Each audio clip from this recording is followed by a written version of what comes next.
नमस्कार बंधुओं, YouTube channel पुण्यार्कृति के सभी दर्शकों को कमलेश पुण्यार का सादर अभिनंदन। बंधुओं, आज हमारे साथ उपस्थित हैं गया शहर के जाने माने आचार्य पंडित लालभूषण मिश्र जी। अभी हमारे सामने हिंदू का प्रिय त्यौहार होली है। किसी भी त्यौहार को लेकर के आए दिन सोशल मीडिया में हम पाते हैं कि तरह तरह की बातें आने लगती हैं। आम व्यक्ति इससे बहुत भ्रमित होने लगता है। संयोग से आज हमारे पास पंडित जी पधारे तो इनसे कुछ बातें निकल गई। अभी आने वाले होली त्यौहार के संबंध में तो हमने इनसे चर्चा की कि भाई इस पर ही आज कुछ हम लोग बातें करें और बातें ऐसी हों जो आम दर्शकों को भी जिससे लाभान्वित कराया जा सके। होली से 8 दिन पहले होलाष्टक दोष लागू हो जाता है। पुराने लोग जानते हैं, इसको मानते भी थे, लेकिन अभी छोटी मोटी चीज़ों को लोग नज़रअंदाज करना शुरू कर दिए हैं। भले ही छोटी चीज़ को त्यागने से बड़ा नुकसान हमको क्यों न हो जा रहा हो, लेकिन हम त्यागने से कतराने लगते हैं। अपने समय को, अपनी व्यस्तता को ध्यान में रखते हुए होलाष्टक तो प्राय भूल गए हैं। यानी होलाष्टक दोष जो है ये शुभ कार्यों में वर्जित है। कैसे, कितना, क्या, अब इस संबंध में और इसके बाद कुछ होली के संबंध में कुछ हम लोग और बातें करेंगे। तो पंडित जी के ही शब्दों में अब हम सुनना चाहेंगे। स्वागत है पंडित जी, इस पर आप कुछ अपनी राय व्यक्त करें।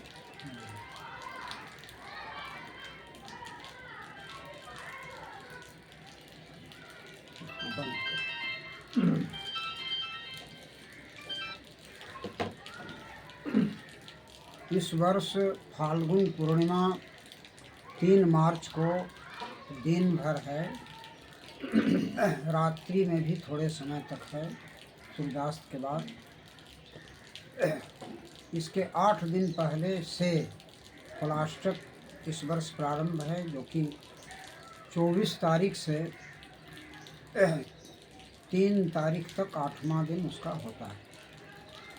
होलाष्टक दोष में विडंबना है कि चारों ओर चर्चा हो गई है कि शुभ कार्य न हो, लेकिन मैं आपको मुहूर्त चिंतामणि ग्रंथ के आधार पर बतलाता हूँ, जो ज्योतिष शास्त्र का मुहूर्तों का भंडार ग्रंथ है।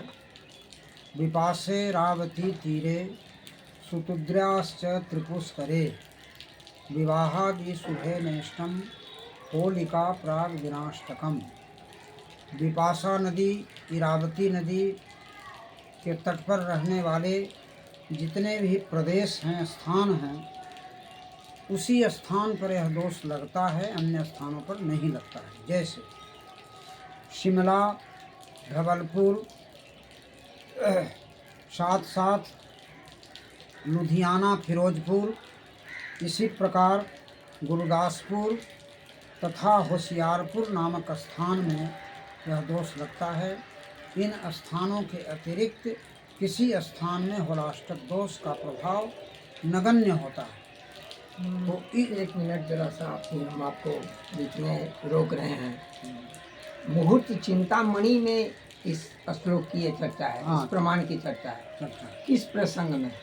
मुहूर्त चिंतामणि के किस प्रसंग में? वो तो कई प्रसंग अलग अलग अध्यायों में है, तो अगर स्मरण हो तो प्रसंग का ध्यान दिला दें, ताकि आजकल तो भाई बहुत लोग प्रमाण ढूंढने निकल जाते हैं, तो उन्हें कठिनाई न हो, उनकी सुविधा के लिए कि मुहूर्त चिंतामणि कि किस प्रसंग में, मिश्र प्रसंग में या विवाह प्रसंग में या किसी अन्य प्रसंग में ये बात कही गई? होली के प्रसंग में, होली के मुहूर्त अच्छा, के होली प्रसंग निर्णय के क्रम में ये बातें कही गई हैं कि कही गई। होलाष्टक का दोष जो है अमुक अमुक स्थानों पर ही मान्य है, अन्य स्थानों पर मान्य नहीं। चलिए, धन्यवाद, बहुत अच्छी शंका का आपने समाधान किया। आगे कहा जाए। आगे मैं बतलाता हूँ कि जितने भी इस होलाष्टक के काल में 8 दिनों में जितने भी कर्णवेद का मुहूर्त है, मुंडन का मुहूर्त है, तिलक विवाह का मुहूर्त है, विरागमन का मुहूर्त है, अथवा वधू प्रवेश का मुहूर्त हो, इतना तक कि देवी देवताओं की प्राण प्रतिष्ठा का भी मुहूर्त क्यों न हो, कभी नहीं बाधित इस देश में होता है। इस बात को सभी लोग ध्यान से, गौर से सुने, समझें और करें। यह शास्त्र का निर्देश मैं बतला रहा हूँ जी। अब रह गई बात, इस वर्ष 2 मार्च को सोमवार की रात्रि के शेष काल में, अर्थात जिसको बोलचाल की भाषा में भोरौआ कहा जाता है, भोर में कहिए। भोर में कहा, हाँ, भोर में। भोर में सूर्योदय की अरुणिमा के पहले तक होलिका दहन का मुहूर्त है। जी। तात्कालिक उस समय तो 12 बजे रात के बाद दिन बदलता है, तिथि बदलती है, अंग्रेजी तिथि। तो कहा जाए कि मैंने 2 तारीख / 3 तारीख जी। आरंभ है 5 बजकर लगभग 5 बजे। जी जी। तो ऐसे मिनट में यदि आप कहते हैं तो उसको यह कहा जा सकता है कि 4:56 से आरंभ होता है। भद्रा का दोष उस समय तक समाप्त हो जाता है। ये 4:56 जो आप समय बता रहे हैं, ये कहाँ का समय?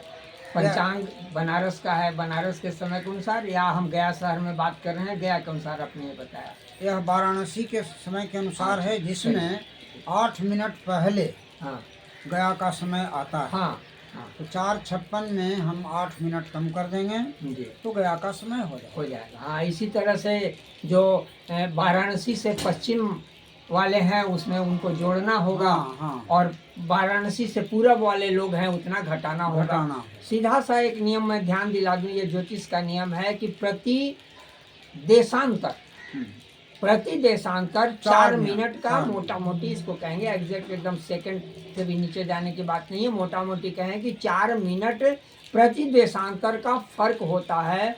ये फर्क क्या होगा? जैसे जैसे हम पूरब जाएंगे वो पहले होने लगेगा और पश्चिम जाएंगे तो वो बाद में होगा। इस तरह से दिल्ली वाले आधा घंटा उनका समय बाद हो जाएगा, कलकत्ता वाले का 20 मिनट आधा घंटा पहले हो जाएगा। तो तरीका यही है। गया से वाराणसी में 2 देशांतर का अंतर है, इसलिए एक देशांतर पर 4 मिनट जी। तो 4 × 2 = 8 मिनट। हाँ, ये बात हम इसलिए स्पष्ट कर दिए कि अन्य व्यक्ति जो न गया के हैं और न वाराणसी के हैं तो उनको ये समझने में कठिनाई न हो। हाँ जी, कहा जाए आगे। दूसरी बात है कि पूर्वाह्न काल में भस्म धारण का सिलसिला है शास्त्र में।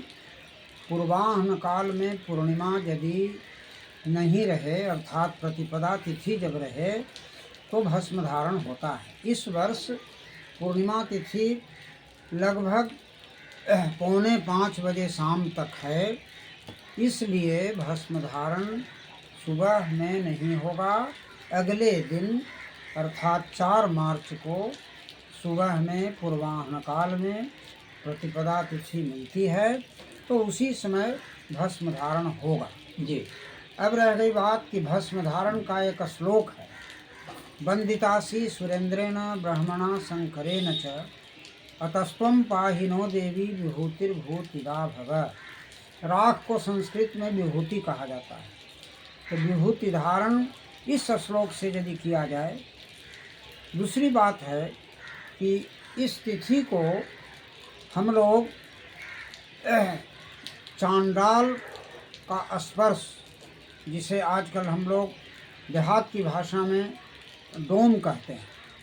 संस्कृत में चांडाल शब्द है, तो उसका स्पर्श बड़ी जरूरी है। हम उसको जाकर यदि राख लगाएंगे, होलिका भस्म लगाएंगे, तो उसका स्पर्श हो जाएगा, वह भी हमको लगाएगा, हम उसको लगाएंगे, कोई बुरा भी नहीं मानेगा। यह कहकर कि मिलने जुलने का आज दिन है बाबू, आज हम लोग आपस में भस्म धारण एक दूसरे को कराएंगे।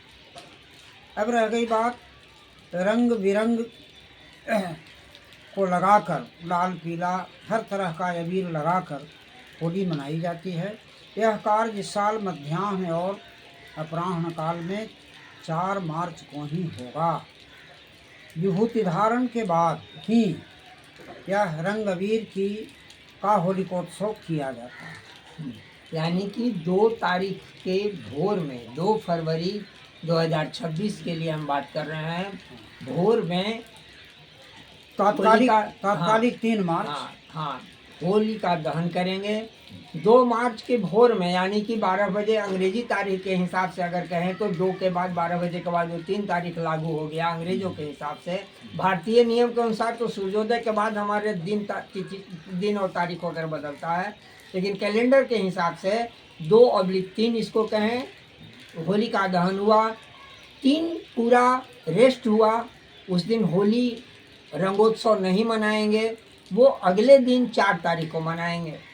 हाँ। और इसके संबंध में बड़ी अच्छी जानकारी पंडित जी ने दी। आजकल तो इस बात को भी लोग भूल गए हैं कि होली के दिन सीधे बस केवल रंग अबीर खेल लेते हैं, कीचड़ कादो वगैरह का इस्तेमाल कर लेते हैं। हाँ, उसका लेकिन विकृत रूप उसके है। हाँ, विकृत रूप है, लेकिन उसके मूल में जो बात है कि होलिका दहन जो पूर्व में हमने रात्रि में किया है, भोर में किया, तो होलिका दहन का जो भस्म है, राख जो है, अवशेष जो है, उस राख को हम लेकर के आएंगे घर पवित्र आदर पूर्वक और पूरी शरीर में उसको लगाएंगे, अन्य को भी वो लगाएंगे, अर्पित करेंगे। और उसी क्रम में शब्द देखिए कितनी सुंदर व्यवस्था हमारी थी, सामाजिक व्यवस्था कितनी थी कि हम उस दिन ये सारी बातों को भूल विसा करके, सोपच शब्द वहाँ कहा गया है, चांडाल शब्द कहा गया है, शूद्र शब्द कहा गया, माने सबका, वो ब्राह्मण क्षत्रिय वैश्य शूद्र खारा, वो वर्ण व्यवस्था ये थी जो हमारी सामाजिक व्यवस्था थी। आज के डेट में राजनीतिज्ञ लोग तरह तरह से उसकी व्याख्या करके आपस में ही जुझा रहे हैं, लड़ा रहे हैं।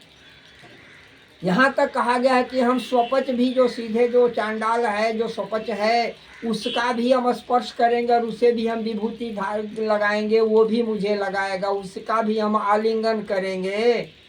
और इसको भुला गए, इस बात पर नहीं बोलेंगे कि हम उसका भी आलिंगन करने का वो मेरा खास समय हो रहा है। बहुत और अच्छा। तब कहिएगा कि फिर आप अपने लोगों के आलिंगन की अन्य दिनों बात कर रहे हैं। भाई नहीं, हाथ मिलाने की प्रथा तो आपको अंग्रेजों ने दिया, उनके कहने से आप हाथ मिलाने लगे हैं और गले लिपटने लगे हैं, सब जगह करने लगे हैं। हमारी भारतीय परंपरा में तो ये राम सलाम था, हाथ जोड़ करके प्रणाम करना था। कुछ खास जो श्रेष्ठ जन हुए उनका हम चरण स्पर्श करते थे, सामान्य जन के लिए हाथ जोड़ते थे। और हाथ जोड़ते समय ये नहीं सोचते थे कि मेरे सामने शूद्र है कि वैश्य है कि क्षत्रिय है कि कौन है। ये सारी विसंगतियां हमारे बाद कुछ चंद दशकों से नहीं कहिए, चंद शतकों से हमारे समाज में ये पनप गई और अब तो बिल्कुल विपरीत व्याख्या कर करके बातें हो रही है। खैर, अभी हमारा विषय होली से संबंधित बातें हैं। इस संबंध में पंडित जी कुछ और कहना चाहेंगे तो आप कहिए। एक बात और है होली से संबंधित जो अत्यंत विचारणीय है और अनुकरणीय है। हुड़दंग शब्द आया इसमें। हुड़दंग का मतलब जोरों की आवाज़ में हंसी मजाक ठिठोली, ये सब शास्त्रीय है। एक श्लोक है, अश्रिक्पा भय संत्रस्तै अतस्त्वं होलिवादिशै। तो अश्रिक्पा, अश्रिक कहा जाता है खून को, रक्त को। तो खून को पीने वाली एक राक्षसी का प्रभाव होली के समय बढ़ जाता था पहले बालकों पर, और वह प्रभाव कमता था कैसे जब लड़के जोरों की आवाज़ में हंसी ठिठोली करके और रंग लगाना, कीचड़ लगाना, विभूति लगाना आदि आरंभ किए तो उसका प्रभाव समाप्त होने लगा। मतलब कि अपने स्वरूप को कुरूप बना करके, हाँ भाव तो यही हुआ। हाँ। और कीचड़ लगा के कुरूप बना रहे हैं, भस्म लगा के कर रहे हैं, हाँ। रंग लगा के कर रहे हैं, कुरूप बना करके अपने स्वरूप को, सुंदर स्वरूप को कुरूप बना करके और मस्ती करना है ताकि उस राक्षसी का प्रभाव न हो। प्रसंग ध्यान नहीं आ रहा है, हमने कभी किसी ये पौराणिक कथा का ये प्रसंग शायद आप कह रहे हैं। हाँ जी। तो वही फिर समय के अनुसार आज है ये रंगोत्सव के रूप में स्थान ले लिया है समाज में। और सबसे मुख्य बात है कि सामाजिक मिलन, सामाजिक समरसता के लिए होली एक प्रतीक बन गया। हाँ बिल्कुल, सत्यम सत्यम समीचीन। जी जी जी। तो इस तरह से संयोग से आज आचार्य जी से हमारी बातें हुई और मेरा प्रयास रहेगा कि हम समय समय पर आचार्य जी को हम पुनः कष्ट करने का आग्रह करेंगे कि जब भी आपके पास कभी समय हो तो आप चले आइए और हमारे चैनल पुण्याकृति के दर्शकों को भी कुछ लाभान्वित कराइए अपनी श्रीवाणी से।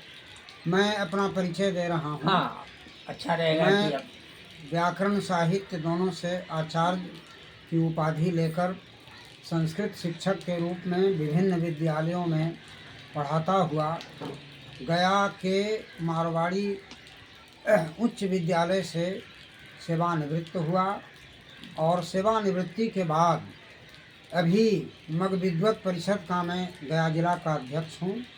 समय समय पर जनता को उपकृत करने के लिए कुछ संस्कृति संबंधी बातों को सामने रखते आया हूँ और मैं तत्काल भारतीय विद्यापीठ गुरुकुल महाविद्यालय का प्राचार्य पद निभा रहा हूँ।